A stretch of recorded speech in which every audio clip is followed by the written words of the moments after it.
DECAP.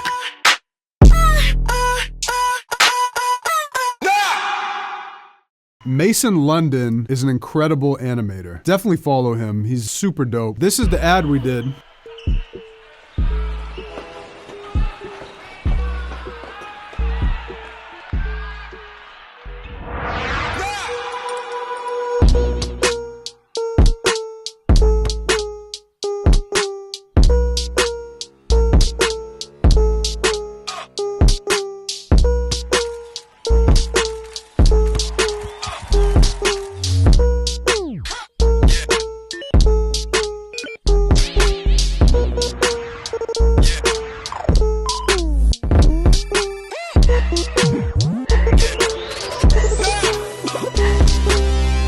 Yeah, so that's the ad. Mason London did the animation. I did all the scoring and all the music behind it. I want to get into how I scored the track. I did everything in this track in Ableton, and I timed up the elements to go with the video. I think I sent him like a rough version of the beat so he could animate it with the timing, and then I added little effects. In Ableton, if you guys didn't know, one thing you can do is you can bring a video into it. So if I hit Command-Option-V, here's the video.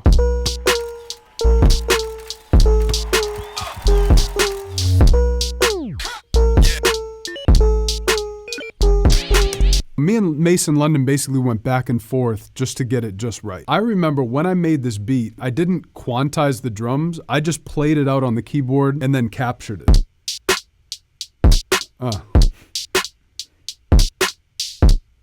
So those are drums from Drums and Knock Volume 8. I just took the one-shots and played it out, captured it, recorded that. And once I captured it, it was in Ableton. For almost everything else, I used all analog synths. I don't think I used any VSTs for this track. Everything was done with analog synths. I remember just standing up and jamming for this track. This was one of the sounds.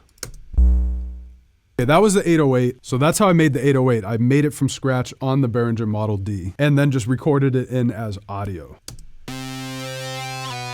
That was a synth patch from the Sub 37 altogether. This sound I made on the Sub 37. That's like the lead, just to make that shit knock. This is where I did all the effects. Like I did the glides and the rolls. I did all that stuff post in Ableton. So like this sound, I did a similar thing that I would do with like an 808 glide with transpose in the envelope. You can hear it with that. So that's with the bass, with that lead sound. And then all the other sounds are just little random sounds I added in.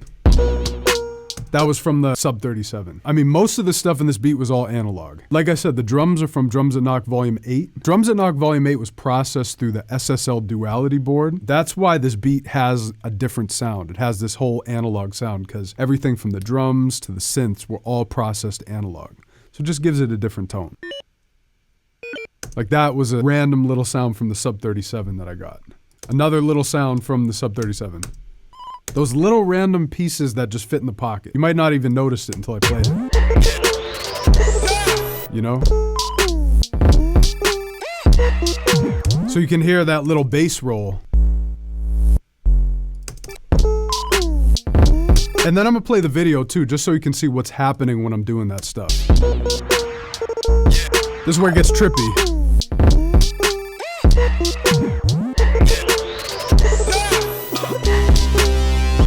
Okay, now I'm gonna get into like the effects that I did that timed with the video. Very beginning, I have the beat filtered out. You can hear it in the background. What's happening is he's in his room watching the game. I don't want the beat to be fully focused in at this point because I want the game to be front and center.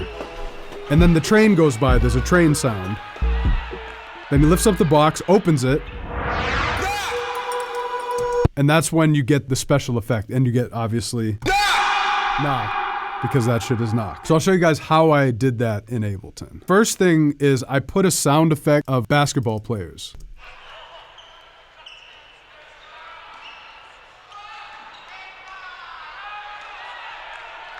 The other sound you get, the train going by. So right when the train goes by, I add that sound. And then I added a steam train sound. So there's the horn and the steam train sound. And then you saw the birds in the background fly by right at that moment. So I added the bird sound. When the birds fly off the scene, the sound goes away. As the train goes by, the sound fades out. As he's opening the box, this is when all this stuff happens. That sound is suspense, because the camera's panning in and he's about to go for it. That sound is just to create more drama. Like as this camera goes in fully, you hear that sound.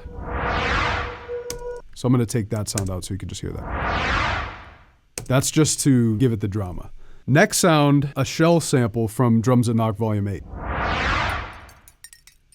The shell kind of has this magic sound to it. As you can see, there's like little dots coming out of the Nike box. I felt like the shells, the transients of the shells made those spots pop out a little bit. The next sound I added was a choir sound, just to create more drama in that moment.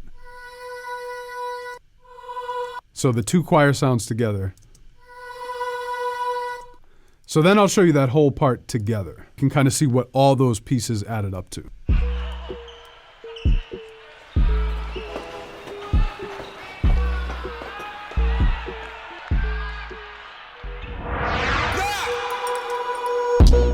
And then, of course, my tag from Drums That Knock Volume 2. So that's everything in the beginning scene. I wanted to take what Mason London executed amazingly and just accent what he did with just dramatic sounds. I added some subtlety. He's outside during the day, practicing on his city block, very quietly, negative 35 decibels, you can see this track.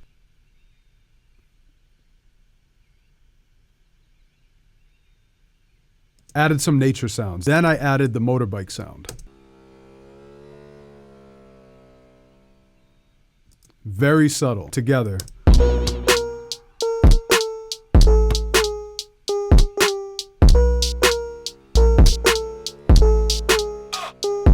What I did here was I focused on making the sound of that basketball. All I took was a little sample. I think I got it on Splice or something. Timed it when the basketball hits the court. I just have that sound playing. People might not have even noticed it's there. And it just so happens it goes in time with the beat too. In the background, you can see everyone's taking pictures. So I timed the camera clicking as kind of like a cartoonish comedic effect. So when the crowd stands up, I increase the volume of the cheering. Quiet, loud. And then it fades out when it goes to the next scene. It's outside, so I had the birds, and then this scene is more futuristic. When the spaceships go by, every time the spaceship goes by, I added that whoosh.